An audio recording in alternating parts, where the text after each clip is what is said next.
Hello, guys. Good evening. Welcome to the Witness Without Identity. Today, we're going to talk about Marjorie Taylor Greene, the QAnon infiltrator that infiltrated the Republican Party, and now we find out that many people in the Republican Party are big QAnon people. Even Kevin McCarthy, I think he did not put her down at all. I mean, it's only 11 Republicans voted against Majority Green, and all the other 190 something Republicans did not vote against her to kick her out of the committee. I think I know what's going on. They're afraid of the elections. That's it. But I think everybody knows that she's crazy. But so I want you guys to listen to this, and then we can talk about this more carefully. Thank you. Of conspiracy theories, along with her previous support for social media posts calling for violence against House Speaker Nancy Pelosi and other Democratic politicians. 11 Republicans were among the 230 members of the House who voted against Greene. Meanwhile, House impeachment managers also called on former President Trump Thursday to testify under oath, either before or during his Senate impeachment trial. The trial is set to start next week. Mr. Trump is charged with inciting an insurrection following last month's deadly assault on the U.S. Capitol. But the former president's lawyers say he will not be testifying. CBS News congressional correspondent Chris Van Cleve has the latest. In an unexpected twist tonight, House Democrats call on the former president to testify under oath for his impeachment trial next week. Okay, so this is I know they're gonna go back to Majority Green, but this is also important. This thing about Trump, because they wanted Trump to testify, and you look like he's not. They're not gonna allow him. But that would have been fun if he was allowed, because I would like to see Trump again. Trump's been quiet, right, lately? Don't you guys agree? All right, so let's go. Citing Mr. Trump's lawyers, who earlier this week echoed his baseless claims of election fraud, Democrat Jamie Raskin wrote Mr. Trump's testimony was necessary because his lawyers had denied many factual allegations set forth in the article of impeachment.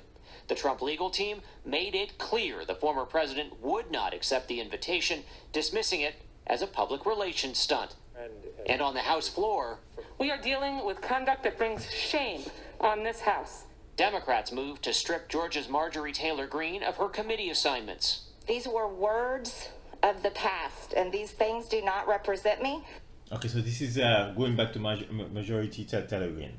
So this is her speaking. She's kind of defending herself. After she tried to walk back a host of controversial comments, denying 9/11. And the so-called plane that crashed into the Pentagon.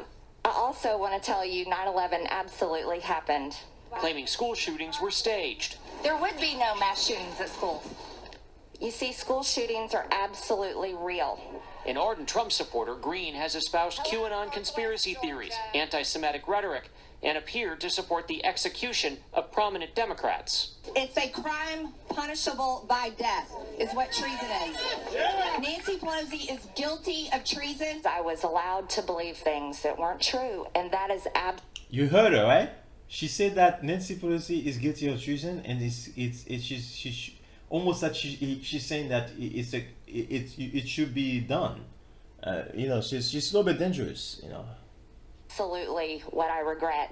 Last night, House Minority Leader Kevin McCarthy refused to remove Greene from the Education and Budget committees after she apologized to colleagues behind closed doors. You see the Minority Leader Kevin McCarthy, he refuses to remove her. You know what's going on? I don't know if you guys see that. The Republican Party, they are like cowards. It's like Trump has stole the Republican Party from everybody, and those guys been at it for like 100 years. It's like the guy that I respect a little bit. I don't mean I respect them. I do not respect them, but I kind of like. I don't know. I don't know what word to use. Mitch McConnell. The fact that he stood up and he said that I'm gonna go with the impeachment, all those things, I think like he has a backbone in him. He has a backbone, and he's able to stand and say no, that's the way we're gonna go. And with Majority Green, Mitch McConnell said that no, we cannot accept those kind of people in our party. And Mitch McConnell is trash. He's total trash. But he's able to do that. The other guys are not able to do that. All they look at is the election. They're gonna lose the election, and they need the voters. You know what I think is going to happen, guys? I don't know about you guys. There's a high possibility that this thing's going to crash on everybody. The Trump a phenomenon because everybody's trying to protect Trump, and we don't want to piss off the QAnon. We don't want to say that we don't follow you. I think everybody in the Republican Party should not follow the QAnon. All of them. That's what I think. That's so unfortunate. You would think that the Republican leadership in the Congress would have some sense of responsibility to this institution. The controversy has voters back in her Northwest Georgia district talking. I don't think Marjorie's really inciting anything. I think she's an embarrassment to Georgia. I just think it's a shame that it's come to that where, you can't have your own opinion. Chris Van Cleve joins me now. Chris, good to see you. So what is the significance of a member of Congress not having any committee assignments? Well, it basically removes that member of Congress from crafting legislation, from questioning witnesses at hearings, and basically means that they can vote yes or no on the floor, but that they don't have much of a role otherwise when it comes to actually piecing bills together. So if you live in her Georgia district, you in many ways are kind of losing your voice in the House of Representatives, particularly on the Education and Labor or on the Budget Committee. And the Budget Committee obviously deals with money, so that's an important committee in a lot of people's minds. So to lose that place is a significant loss for the folks that live in her district, and certainly for her presence here on Capitol Hill. Yeah, House Republicans actually had... Wow, you hear that? So the fact that she lost the budget committee, it's like she can no longer get involved in finance, and she can, you know what I'm saying? So she lost a big deal. I'm happy about that because I don't trust the woman. I think she might not be good for the party, but I'm okay with her talking. I'm not for banning people totally. Like even Trump, I'm not for banning Trump from Twitter. I want to hear what the maniacs are saying. You know what I'm saying? So I'm for free speech. But as far as passing laws, it's kind of scary because she had a picture of her with next to the other representative with AR-15. Like almost, I'm gonna kill you. You know what I'm saying? So this is somebody that's mental. Go on the record in a vote regarding their own colleagues, and some of them did cross party lines in order to vote that she should be stripped of her committee assignments. How much of a difficulty did this place on Republicans as they had to do a bit of soul searching, I guess? Well, yesterday we saw in a secret ballot many Republicans, 145, break towards the establishment away from perhaps what you could call the Trump wing of the Republican Party. This is different because they're putting their name down in the public record. And it is well known that Representative Greene is a supporter of the former president. She has said publicly that she has Mr. Trump's support. So for a lot of Republicans, it is a choice. Do you publicly go out against her and vote for her to lose her committeeship? The other thing I think that some Republicans have said is that they're voting not so much for or against Representative Greene, but against setting a precedent where the majority party could dictate who in the minority gets to be on a committee. And that we've seen some statements, including from at least one of the 10 Republicans who voted to impeach former President Trump after the attack on the Capitol.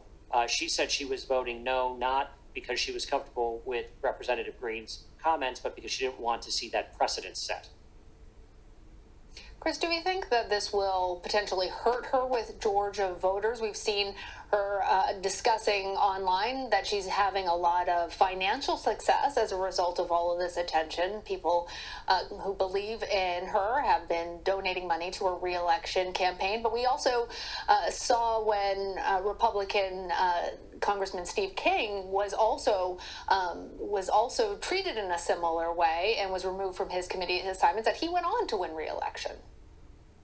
So King, who did eventually lose a primary, he was pulled off of the Agriculture Committee and represented a committee in Iowa that does more agriculture business than just about anywhere else in the country. So that loss to him was clearly felt in his district. I think it's an open question how this impacts Greene. Very early in her congressional career, she's a newly elected freshman legislator. She won about 75% of the vote in her district. She remains very popular with Republicans nationally, although not necessarily well known in detail. And when we talked to voters in her district today, we got kind of a mixed bag of reactions. So I think it remains to be seen. Also, if you see a change in her rhetoric and the way she communicates, it's possible that this kind of blows over. It's also possible she doubles down. Now, certainly, Representative Greene is very good at getting attention on social media,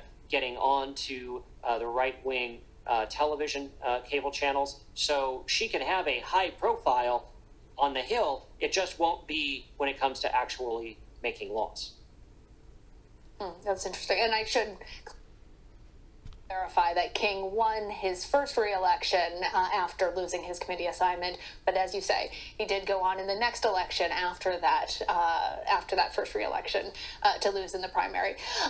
Let's talk a little bit about the Senate's vote-a-rama. It's happening right now. Democrats trying to pass a budget resolution to fast-track President Biden. It's 1 point.